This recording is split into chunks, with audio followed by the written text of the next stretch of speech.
Wala pang tao na nakakita sa Diyos.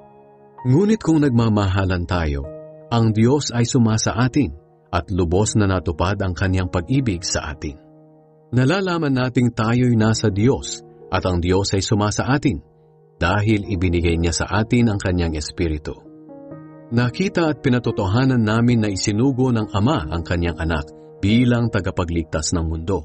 Ang sinumang kumikilala na si Jesus ay anak ng Diyos, ang Diyos ay nasa Kanya, at siya naman ay nasa Diyos.